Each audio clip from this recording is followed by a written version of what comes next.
빌립보서 2장 1절부터 8절 우리 한 절씩 하기보다 우리 합독하겠습니다. 합독 다 같이 시작. 그러므로 그리스도 안에 무슨 권면이나 사랑의 무슨 위로나 성령의 무슨 교제나 긍휼이나 자비가 있거든 마음을 같이하여 같은 사랑을 가지고 뜻을 합하여 한 마음을 품어 아무 일에든지 다툼이나 허영으로 하지 말고 오직 겸손한 마음으로 각각 자기보다 남을 낮게 여기고 각각 자기 일을 돌볼 뿐더러 또한 각각 다른 사람들의 일을 돌보아 나의 기쁨을 충만하게 하라. 너희 안에 이 마음을 품으라. 곧 그리스도 예수의 마음이니 그는 근본 하나님의 본체시나 하나님과 동등됨을 취할 것으로 여기지 아니하시고 오히려 자기를 비워 종의 형체를 가지사 사람들과 같이 되셨고 사람의 모양으로 나타나사 자기를 낮추시고 죽기까지 복종하셨으니 곧 십자가에 죽으심이라. 아멘. 오늘은 돌봄이 있는 교회라는 제목으로 잠시 묵상하겠으면 좋겠습니다. 요즘 사람들은 교회를 향해서 많은 기대를 하죠. 우리가 섬기는 교회는 참 사랑이 많은 교회가 됐으면 좋겠다. 또 말씀이 풍성한 교회가 됐으면 좋겠다. 은혜가 풍성한 교회가 됐으면 좋겠다. 사랑이 넘치는 그런 교회가 됐으면 좋겠다라는 그런 많은 요구들을 아마 저마다 가지고 있을 것입니다. 맞는 말입니다. 그러나 여러분 이 모든 것을 관통하는 하나의 단어가 있습니다. 사랑도 말씀도 은혜도 교제도 다 중요한데 이 통틀어서 우리가 한 단어로 표현한다면 서로 돌봄이 있을 때, 서로 돌아봄이 있을 때 이러한 은혜도 함께 있을 수 있다는 거죠. 그러므로 서로를 돌아본다는 것은 너무 중요한 것 같아요. 특별히 우리 꿈 있는 교회 한번 보십시오. 여러분 어떻게 서로를 잘 돌아보는 것 같아요? 약하죠? 약합니다. 그래서 오늘 이 시간 이 말씀을 통해서 우리 교회가 올 한 해 출발하면서 우리 교회도 이제 돌봐주는 옆에 있는 지체를 성도를 함께 더불어서 섬길 수 있는 겸손함으로 섬길 수 있는 그런 은혜가 임하는 그런 시간이 되었으면 좋겠습니다. 예수님은 이렇게 말씀했어요. 행교 중에 지극히 작은 자 하나에게 한 것이 곧 내게 한 것이다라고 말씀하셨어요. 왜냐하면 이것은 우리 가운데 연약한 지체를 돌보고 함께하는 것이 바로 예수님의 뜻이기 때문에 이 말씀을 하신 것 같아요. 바울은 로마의 이 감옥에 갇힌 상태에서 이 빌립보 교인들에게 보낸 편지를 통해서 몇 가지 이야기를 하고 있는데 그중 하나가 오늘 본문 말씀입니다. 여러분 사람은 혼자 살 수 있나요? 혼자 살 수가 없습니다. 아무리 강해 보이는 사람도 신앙이 엄청나게 좋아 보이는 사람도 결국은 누군가의 위로와 이해가 필요하고 또 기다림과 손길이 필요한 것이 우리 인간입니다. 그죠? 옆에 사람이 한번 터치만 해줘도 위로 그 슬픔을 큰 짐을 안고 가는 사람은 그냥 아이고 힘내 한마디에 어땠습니까? 눈물보가 팍 터져가고 우는 사람 있지 않습니까? 그런데 오늘날 많은 사람들이 이렇게 말을 하죠. 교회에 가시만 참 너무 외롭다. 외롭지 않습니까, 여러분? 예배는 드리는데 참 마음을 나눌 곳이 없는 것 같아 라고 말하는 성도들이 있다는 거예요. 여러분들은 저한테 여러분의 상황을 다 까발려 놓고 말합니까? 아니잖아요. 그만큼 서로가 서로에게 참 다가가기 힘든 또 내게 있는 어떤 상황을 말하기 꺼리는 그런 시대에 우리가 살고 있다는 거죠. 교회는 많지만 돌봄이 점점 줄어드는 그런 시대에 우리가 살아가고 있습니다. 프로그램은 많죠. 여러 가지 이상한 그런 내용들 참 많습니다. 하지만 마음을 품어주는 공동체의 수는 점점 줄어들고 있는 그런 상황입니다. 바로 이런 시대의 한복판에서 사도 바울은 빌립보 교회를 향해서 너무나 중요한 질문을 던지죠. 너희 안에 그리스도의 마음이 있는가? 내 안에는 예수의 마음이 있는가? 라고 질문하고 있다는 거예요. 그래서 오늘 본문은 교회의 본질을 가장 깊이 보여주는 말씀이기도 합니다. 교회는 건물이 아니죠. 관계입니다. 관계 중심에는 누가 있다는 거죠? 그리스도의 마음, 곧 이 낮아지심과 자기 비움의 돌봄이 있어야 된다는 것입니다. 그래서 바울 1절에서 네 가지 질문으로 오늘 본문을 시작합니다. 그러므로 그리스도 안에 무슨 권면이나 사랑의 무슨 위로나 성령의 무슨 교제나 국률이나 자비가 있거든이라고 말씀하죠. 여기 중요한 것은 이 질문의 조건은, 이 질문을 보면 어떤 조건이 있다 이렇게 보이지만 사실은 확정되어진 진술을 선포하고 있는 말씀입니다. 원문을 보면 바울은 여기 있거든이라고 말씀하고 있지만 사실상은 너희에게는 이미 이것들이 어떻게 다 있지 않느냐라고 질문하고 있거든요. 이런 권면이나 위로나 무슨 교제나 국률이나 자비가 이미 우리에게 뭐다 있다는 거죠. 있다. 있습니까? 있어요.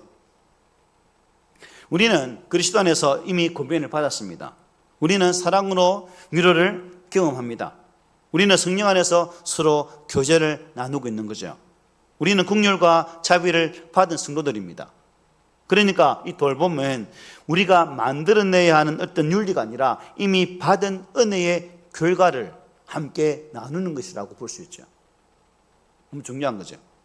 교회가 서로 돌볼 수 있는 이유는 우리가 먼저 하나님께로부터 돌봄을 받은 존재이기 때문에, 내가 예수께로부터 돌보함을 받았기 때문에 서로 돌보아 주어야 된다는 것입니다. 문제는 돌봄이 없는 것이 아니라 뭐예요? 받은 돌봄을 어떻게 하는 거죠? 자꾸 잊어버려요. 잊어버려.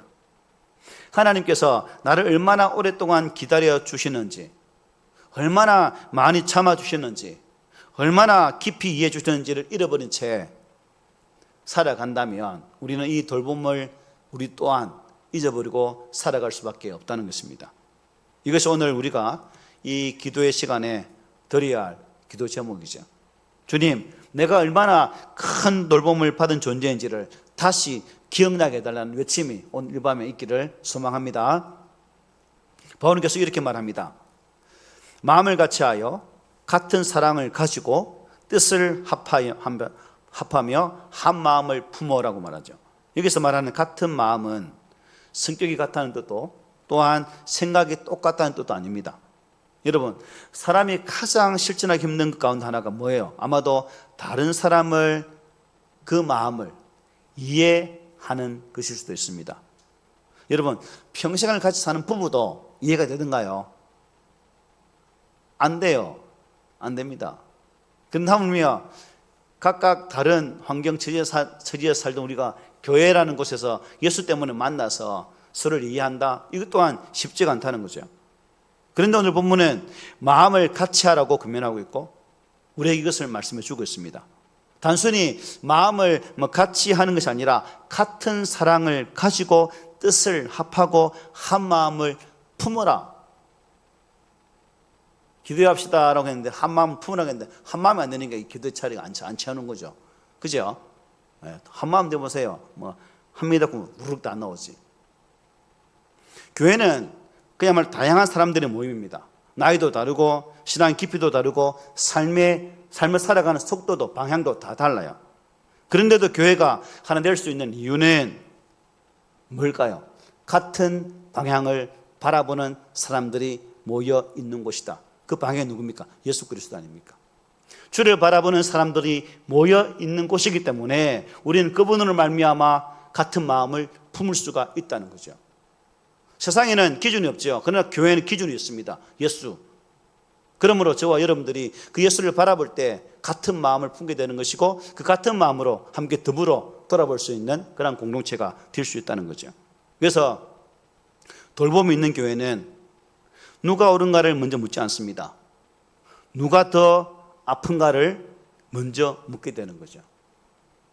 누가 더 신앙이 좋은가를 묻지 않고 누가 지금 지쳐 있는가를 살피는 것이 교회예요.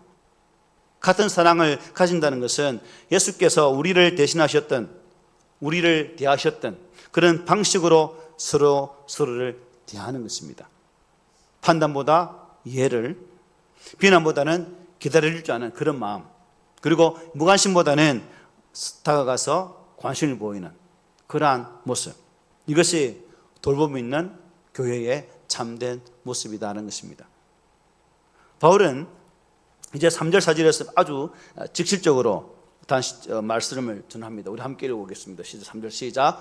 아무리든지 다툼이나 허영으로 하지 말고 오직 겸손한 마음으로 각각 자기보다 남을 낮게 여기고 각각 자기 일을 돌볼 뿐더러 또한 각각 다른 사람들의 일을 돌보아 나의 기쁨을 충만하게 하라. 아멘.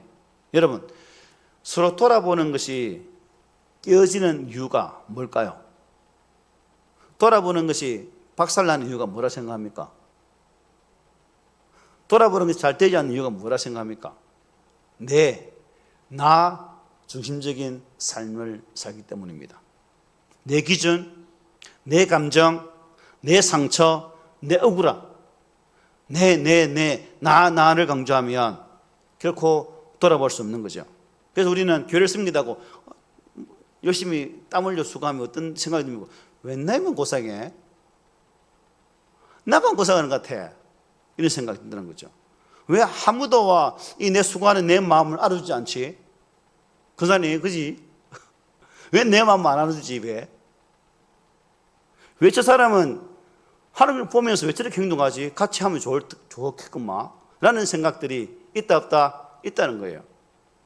이 질문들이 쌓이고 눈이 오는 것은 소복소복 쌓이면 어떻게 됩니까? 하나는 빠이빠이 될 수밖에 없죠.